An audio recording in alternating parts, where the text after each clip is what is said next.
नमस्कार, मैं हूं आपके साथ आयुषी शर्मा। आज तक 24 न्यूज में आपका स्वागत है। आइए रुक करते हैं आज की ताजा खबरों की ओर।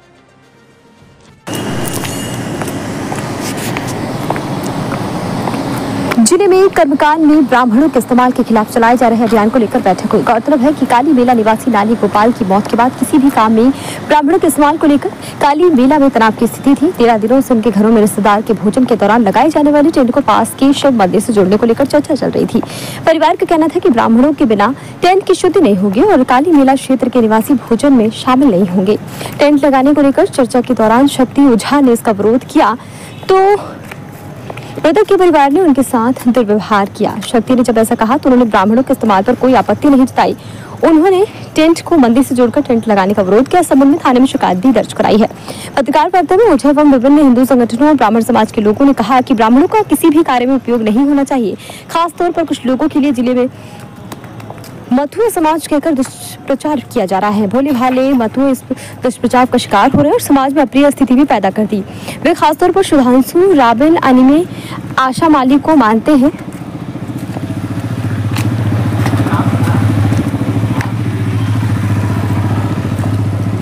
वे खुद को मथुआ कहते हैं और यह हिंदू धर्म नहीं और ब्राह्मण इसका उपयोग नहीं करते।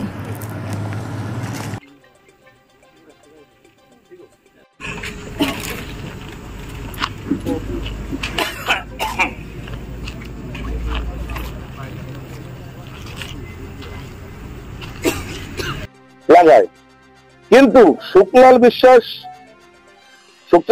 যখন মারা যায় তখন ব্রাহ্মণ লাগায়নি। তবে বিবাহ কাজে কেন ব্রাহ্মণ লাগায়?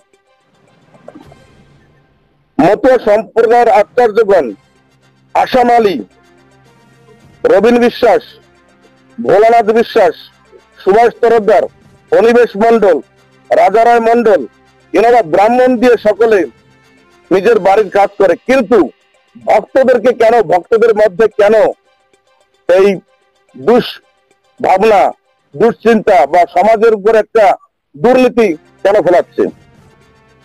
মন্দির প্রেসিডেন্ট মহাশয়ের কাছে, মন্দির প্রেসিডেন্ট তপন মন্ডল মহাশয়ের কাছে দৃষ্টি করে বলছি, মতুয়া ধর্মের গুরু গৃহ থেকে কোনো নির্দেশ আছে কি যে কোনো পূজা শ্রাদ্ধ কাজে ব্রাহ্মণ লাগানো যাবে না? যদি থাকে তাহলে সেটা আমাদের লিখিত আকারে আমাদেরকে দেবেন।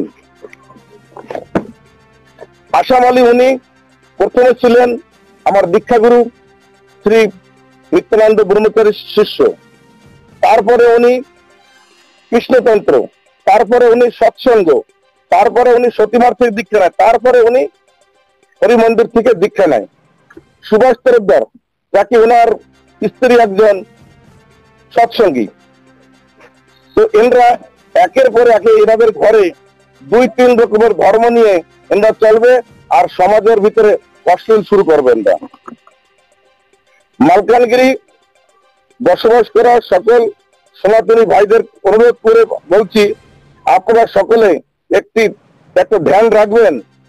এই যেরকম একটা লোক জিহাদি নিয়ম চালিয়ে যাচ্ছে শুধুমাত্র কিছু টাকার বিনিময়ে, এটা চিন্তার বিষয়।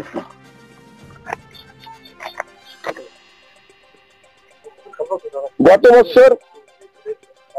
বছর ঠাকুর বাড়ি থেকে শান্তনু ঠাকুর এখানে শান্তনু ঠাকুর আসে, ওনাকে পটেরু মন্দিরে প্রবেশ করতে দেওয়া হয়নি কেন?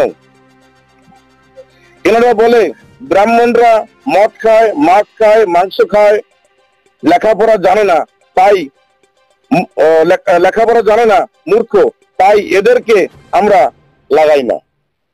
আজ আমি দৃষ্টি করে সকল মালকানগিরি সনাতনী ভাইদেরকে অনুরোধ করে বলছি,